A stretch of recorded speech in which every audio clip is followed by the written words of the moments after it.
Alors, dans les actualités importantes à noter, parce que c'est des choses qui sont clairement à prendre en compte aujourd'hui, depuis quelques mois, le compte CPF, compte professionnel de formation, était une véritable cible pour les escrocs, les pirates informatiques et pour des entreprises qui n'étaient pas véritablement regardantes sur le fait de créer de fausses formations, mais récupérer l'argent, eh bien, grâce justement à ce CPF, ce compte de formation. Grosso modo, pour ceux qui vivent à l'étranger, vous avez un certain nombre d'heures travaillées dans votre vie.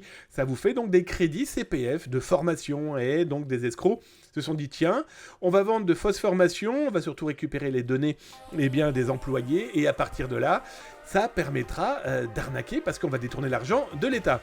RootMe, welcome camarades.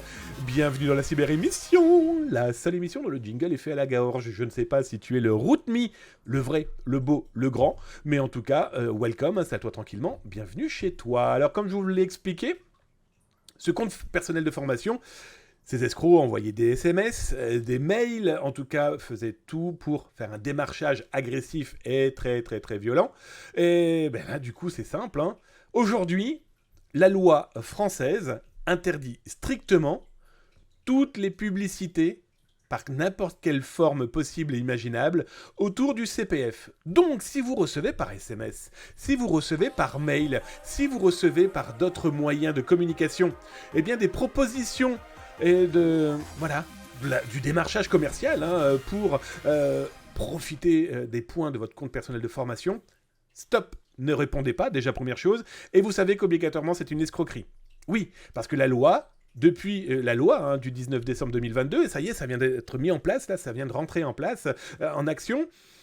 Je vois pas une entreprise légale ayant pignon sur rue risquer 75 000 euros d'amende par personne physique et 375 000 euros d'amende pour l'entreprise, pour la personne morale.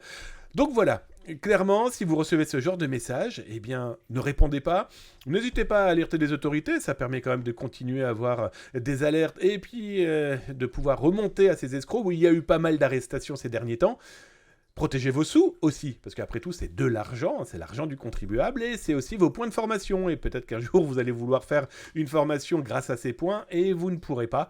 Bref, la loi est là pour nous protéger, et ça, c'est le principal.